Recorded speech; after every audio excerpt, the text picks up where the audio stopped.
profit comes to a man from all the toil and anxiety of heart with which he has labored. All of this is sorrow and grief. Even at night, his mind is not at rest. This also is vanity. Is that good news for any of us? Hardly. The book from which those words in our first reading are taken, Ecclesiastes, has it as its constant repeated refrain the words, "Vanity of vanities, all is vanity." Ecclesiastes has been called the most cynical book in the Bible. It contains the bad news that we need to hear in order to prepare us for the good news that was brought by Jesus Christ. The bad news is that life is indeed empty, vanity, as Ecclesiastes calls it, if we organize our lives apart from God. The rich fool in the gospel did that. He made the mistake, which is always fatal, of assuming that possessions and money can guarantee security and happiness. Organizing our lives without reference to God is a way in which we believe that we have our destiny in our own hands. We never realize that life is not a possession. It is a trust. The man is shocked to discover, just when he thinks that he has achieved total security, that his life is God's to give and God's to take away. Then, when it is too late, he realizes the bad news of Ecclesiastes. Life lived without reference to God is nothing but sorrow and grief, emptiness and vanity. Jesus' comment is simple and direct. Thus it will be for all those who store up treasure for themselves, but are not rich in the matters of God. Being rich in what matters to God means realizing that there is something more important than getting, and that is giving.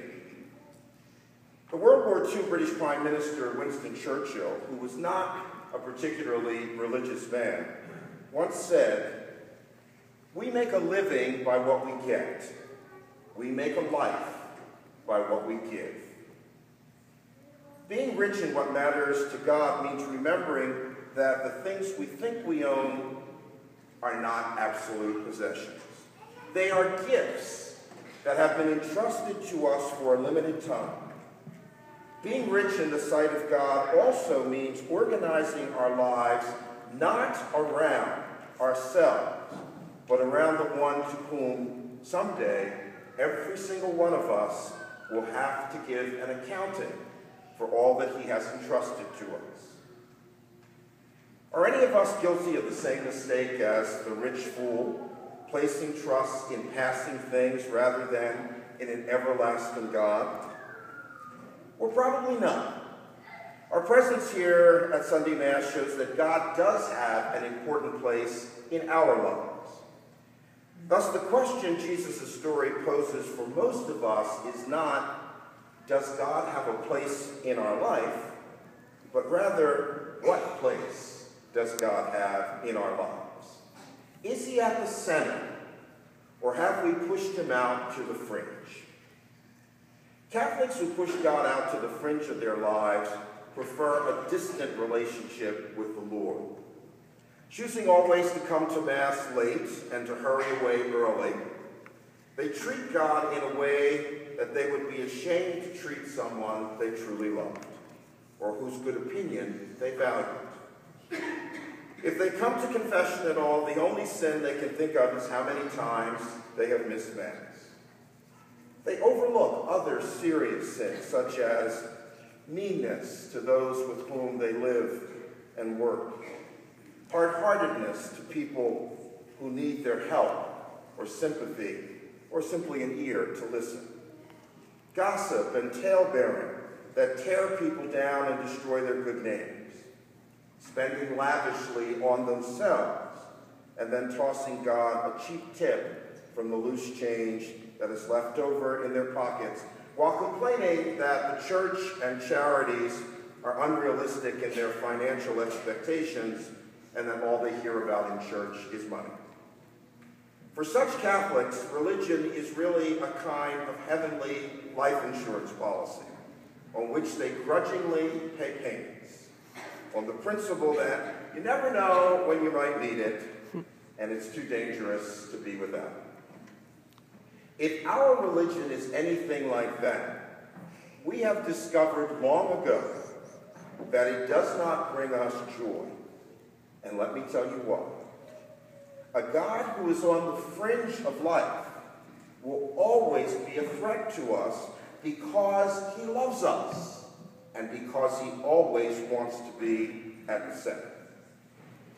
If we want our religion to be a source of joy rather than a burden, something that lifts us up rather than something that weighs us down, then we must welcome God to the very center of our lives and invite him to dwell there forever. How do we do that? Paul tells us how in our second reading. Addressing adult converts, he says that when they emerge from the waters of baptism, you were raised with Christ. The new life given to us in baptism is meant to be centered not on ourselves, but on God. It gives first place not to getting, but to giving, in imitation of God. That means, Paul says, that we must seek what is above, where Christ is seated at the right hand of God. Think of what is above, not what is on earth. We seek what is above by praying and receiving the sacraments, especially the sacraments of Holy Communion and penance. People who put God at the center of their lives have a religion of love, not of law. A faith that is a source of joy in good times and a strength in times of suffering and trial. Paul writes of such people when he says, "You have died." By died, he means you have given up your self-centeredness, and your life is hidden with Christ in God. Such people live their lives not merely with a reference to God, they live their lives for God. As a consequence, they experience what Paul calls in his letter to the Philippians, the peace of God, which is beyond all understanding. Do we want that peace? Do we want a faith that fills us with joy, which is not a burden, but which gives us new life and new hope? Which of us does not? To have that peace and have that joy, we must do one thing.